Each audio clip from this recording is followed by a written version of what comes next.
Hello and welcome to Sound Off with Krista One.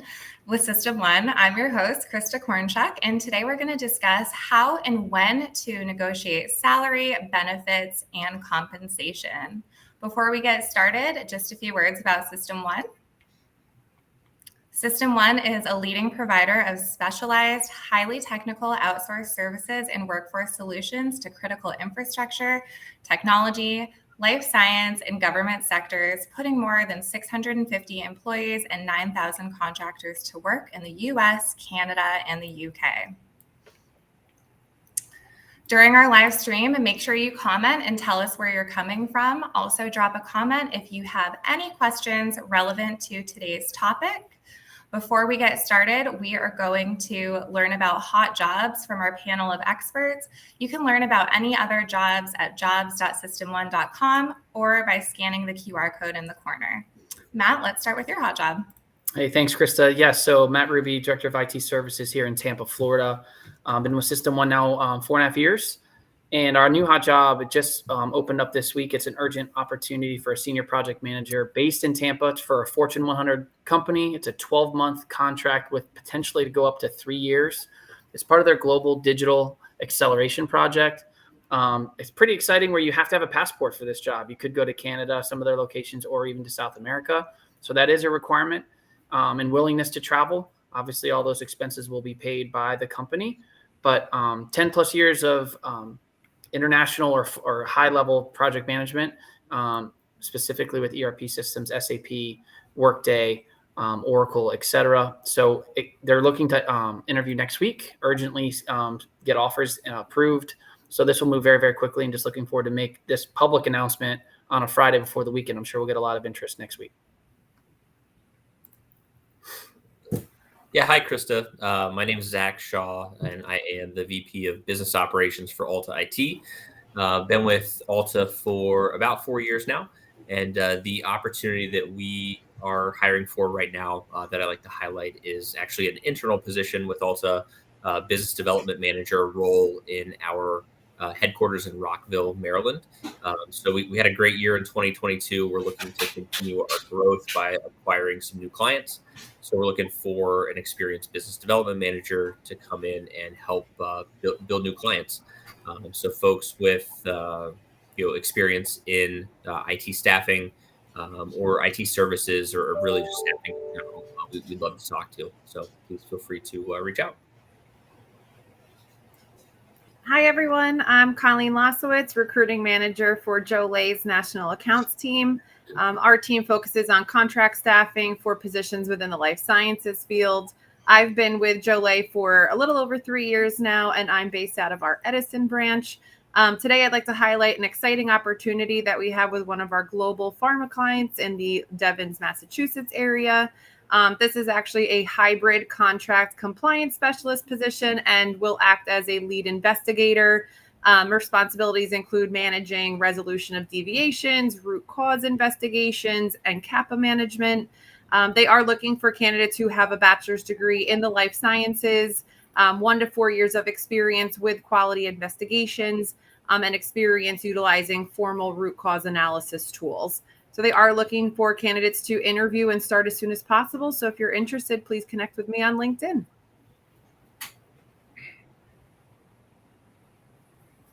Hello, everyone. My name is Raul Garcia. I'm with System One. I've been an operations manager and senior technical recruiter now for about 1.5 years. The hot job I want to highlight is the system design engineer sodium processing role. It is a 100% remote, work from home, no travel required. It requires, in essence, bachelor's degree in either chemical, mechanical, or nuclear. The role will also require roughly 5 years of experience in proven mechanical systems. Again, a remote role, entirely in a new field, in an advanced nuclear reactor project, in a very exciting new sector. If you want to learn more, reach out to me today. Thank you so much to our panel of experts. And again, you can view all other jobs at jobs.system1.com. Without further ado, let's get started into our topic. Our first question is, what are the key factors to consider when determining the right time to initiate a salary negotiation with a prospective employer. Zach, let's start with you. Yeah, sure. So, I think when we consider negotiation, you really need to start with taking some time and thinking about what it is that you want. Whether that is, a salary number, how flexible you might be with that salary number. Other things to consider are, remote work or a flexible work environment, or maybe it's PTO.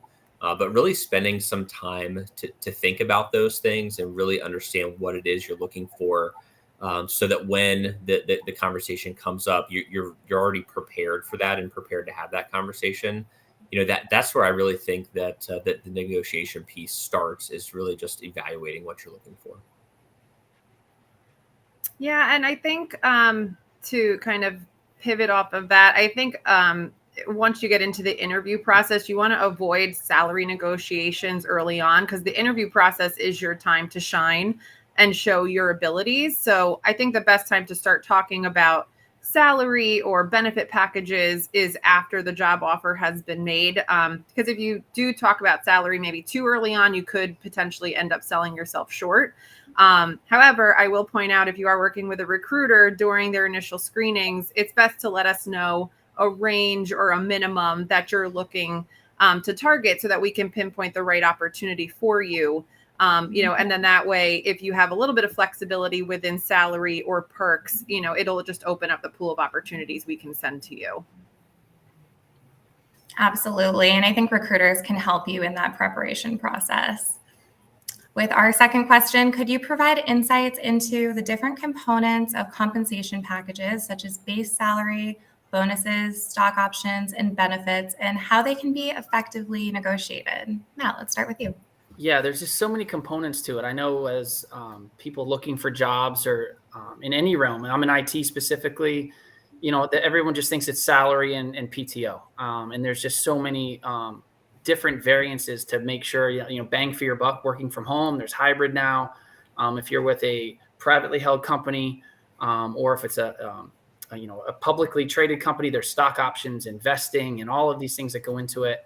So depending on where you are and kind of in stages of your career, the things will change. When I was early in my career with no kids, just me, I was really focused on what that salary was. But obviously now my kids are older, they're more active. I want to have a little bit more flexibility and kind of after 5 have that available time to be with them. So definitely my priorities have changed. And I'm sure my candidates have changed as well as they progress through their career and their stages of life. So lots of different things to go over. And that's why we come into play, where we can walk you through all of those stages, depending on where you are, and help you make sure we prioritize the ones that are most important to you. Krista, there's a lot of components, right? You've got the salary, the bonus, possibly stock, et cetera, et cetera. Something that may not always be obvious is everything is negotiable.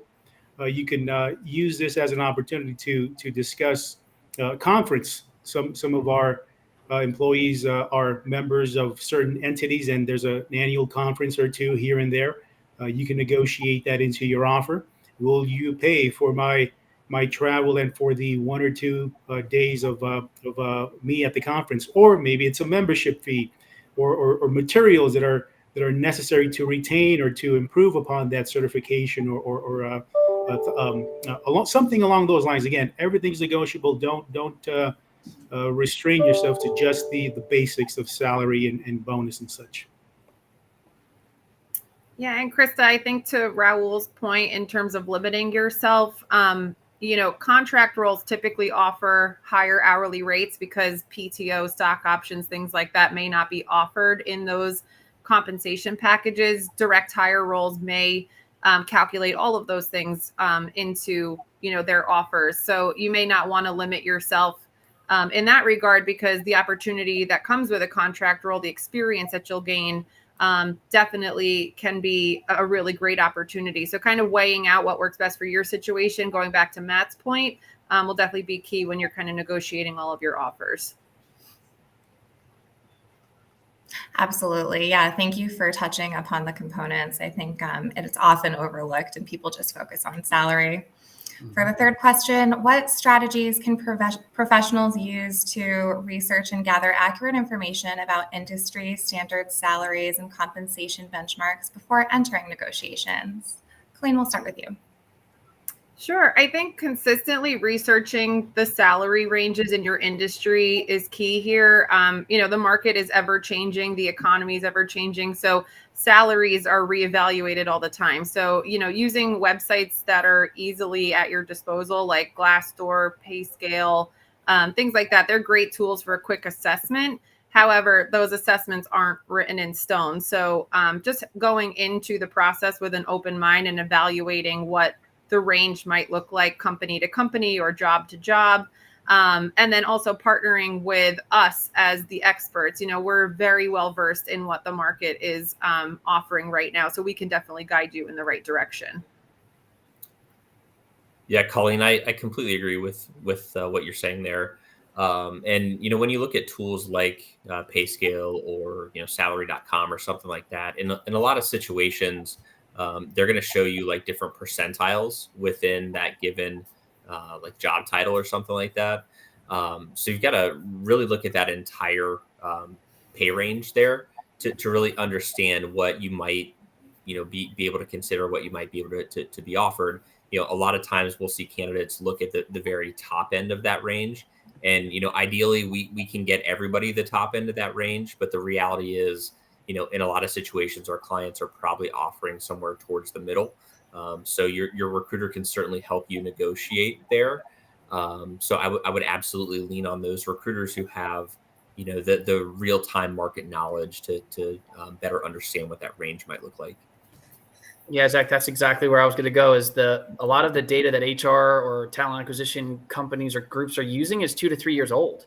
So then if you get old data, then you're not getting accurate. Or if you've been in a job 4, 5, 6, 7 years, you haven't seen the increases even hitting your own bottom line and paycheck. So that's where I feel like a recruiter has the most active. We're talking to candidates every day in the market, to your point, Colleen. We have the most up-to-date data on what people are making in specific areas in each skill set. So leveraging that can also maximize your W-2 over the next 12 to, however long you stay at that position. Absolutely. Thank you, panel. I think that those insights are really important, and that's where System 1 can be such an asset to the job seeker.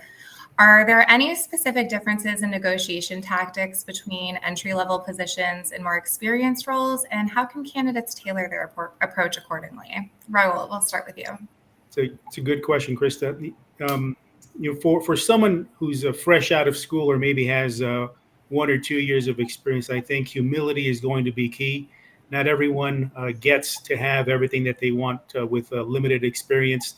The ideal job title, the ideal location, or the ideal salary may not come through. Getting your foot in the door, I think, is a smart decision versus I need to get paid X, otherwise there's no way I'm going to accept this offer.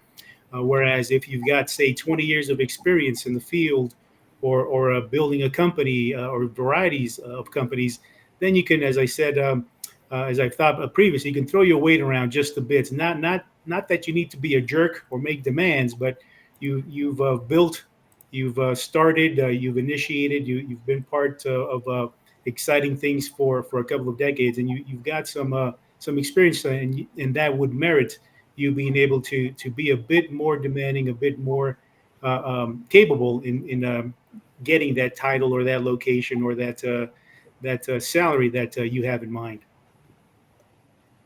Yeah, to Raul's point, I think being realistic, especially if you're an entry-level candidate, if a manager's looking for 0 to 2 years of experience and you're coming in with no industry experience, your pay may be on the lower end of that range. But it's your opportunity to show them what you're made of, and hopefully would be promoted, within your role. I would say if you do have internship or co-op or maybe some previous work experience, that gives you room to negotiate. So, you want to start with a figure that represents your current experience. So, remember, if you're applying for entry level, you shouldn't expect something at the very top end of the range. You're going into this fresh, you're going into this new, and, your job is to really go in and show them what you're made of. That way you have that wiggle room, in the future when review time comes around. Yeah, agreed. I would even say that very early in your career, the experience and the company and the manager that you work for is probably much more important than the amount of money that you make. And I know that's not going to be something a lot of people like to hear, but that can really set you, on the right path for your career. And as Colleen mentioned, looking at being promoted and things like that, or even introduced to other people within the network that you build in that first position could be very important. Yeah, I think that manager, when you think about it, people leave managers, they don't leave jobs. So if that person interviewing you is someone that you can look to, that is willing to work with you and mentor you and care, kind of get you up to speed quick and invest in you. I think that's also an important part of the interview process in this whole hiring. It's not just them hiring you, you're also interviewing them. And I think you can accelerate that curve, knowing that everyone right now, it's like a microwave society. People want to just go in, get a college degree or whatever, get in the job and make $150,000. Well, we all do, but it takes time. There's a process, and just being able to focus on that and to follow it. But also your managers and their willingness to help is also critical to that career ascension. Absolutely. That's really good insight. It's definitely a marathon, not a sprint. Yes. For our fifth question, what are some potential risks of negotiating too aggressively for a higher compensation package? How can candidates balance assertiveness with maintaining a positive rapport with potential employers? Colleen, we'll start with you. Yeah, so I think being too aggressive during negotiations can actually lead the manager to maybe rethink their decision and could potentially lead to rescinding the offer. When you are in negotiations, you want to be assertive but positive, not cocky and greedy. So again, have a well thought out explanation as to why you feel you deserve the higher pay rate or the stock options or whatever it is you're trying to negotiate. If you're working with a recruiter, being upfront and honest about that range or that minimum that you're looking for, is definitely going to work in your favor. And then if you do end up being submitted to a position, and you're feeling maybe uneasy about the pay rate that you're being submitted at, have that conversation early on, because misleading a manager when it comes down to pay rate is one of the fastest ways to get an offer rescinded. So being too aggressive and not being honest about what you want, it could lead down a negative path. Yeah, I think if you're going to be pushy or maybe overconfident in your request for a salary, you better have facts and data to back it up. It can't just be, that maybe even just a degree. There's a lot of people with great degrees from prestigious universities, but that's unfortunately just a piece of paper. What have you done? Who can speak on your behalf? Where have you interned? What references do you have? A lot of those are going to play a key role in what that salary ends up being. But also, once you get in the door, you show your value and worth to that company, they're going to see it. And that's where that maybe you took a little bit less than you wanted going in. But the good news is you're getting a paycheck. And then over the next 12 months, you might get that 8%, 10%, 12% bump. That's a really big deal, but based on effort rather than just an unknown entity as you're interviewing. They don't know you yet and how you work and how you interact with people. So that's the key, is getting in the door. Really great insight. What advice do you have for individuals who feel uncomfortable or inexperienced with negotiation, and how can they build confidence and approach negotiations effectively? Zach, we'll start with you. Yeah, I would say the first thing is use those tools to do the research. Understand what it is that you're worth. Talk to your recruiter. They can certainly help you out in those situations. But I would also say practice. I mean, in a lot of situations, folks who are earlier in their career maybe aren't quite as comfortable with negotiating. But as I've seen in working with some very high level IT professionals, by the time somebody has had say 5-7 different positions and have had a chance to negotiate in those positions, they're very comfortable with it. So practice is gonna really add to that confidence over time. Yeah. I think it's just reps. I think it's interacting with a recruiter, having maybe mentors or people in your circle of or sphere of influence that can go over and practice with you. But now even, you've heard Chat GPT and everything else, but this can also, you can literally role play interview scenarios with the bots and with the AI tools and all of these things at your disposal. So really, at the end of the day, yes, you're going to have to do it either with an advocate like a System 1 or on your own. So the more you can practice, the more you can articulate and negotiate, the better you're going to be. Yeah, I think negotiating salary and benefits is just as important as customizing your professional resume. So, as you would practice potential interview questions, you should practice potential negotiation conversations. So your negotiating style is going to tell that employer what kind of team member you are. So again, if you come in aggressive and cocky, they may not feel like you're the best fit for the team overall. But if you come in cool, calm, and collected, I think you'll get the outcome you're looking for. Absolutely. I think people don't focus on the negotiation aspect of the job search until the very end, and it's definitely good to get ahead of it. Mm-hmm. We are done with our questions today, but we're going to go to final thoughts. Raul, we'll start with you. Thank you, Krista. Something that I've heard here over and over again is negotiate, negotiate, negotiate. And I cannot emphasize the importance of not accepting the offer, the initial offer that is presented to you. You can certainly counter, but you need to be careful how you do it. You need to do it with class, with elegance. And if the deal can't be worked out, then please remember, decline with the utmost respect. Be professional, be courteous, be thankful of their time, because you never know what lies around the corner.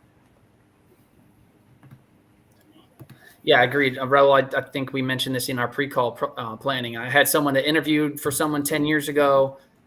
They didn't take the job, but they did it and they handled it well. Then they interviewed 10 years later with the same person, different roles. And because of how that was handled, they were still willing to interview the candidate and actually gave him that offer 10 years later. So yeah, you just never know when that will come back, either in a positive way or come back to bite you if you don't do it professionally. So yeah, all of those things we can help. But yeah, negotiating is the ongoing process. The interview process is the negotiation, and showing your value throughout that whole process will help you at the end. Yeah, I would say that, knowledge is power in negotiation, just like with anything else, right? So if you know what you want, if you know what are the absolute must-haves for you and what you might be willing to be a little bit flexible with, and then you do your research and go out there and have data to back up what it is you're looking for, that's going to just drastically help your negotiation. Yep. And I think the biggest thing to remember is that during the negotiation process, the employer is not the only one with the power. You have the power to decide what's best for you in your future. So again, practicing your thoughts ahead of time and going into the negotiation with a clear head, a positive attitude, and a broad perspective will definitely go a long way. Absolutely.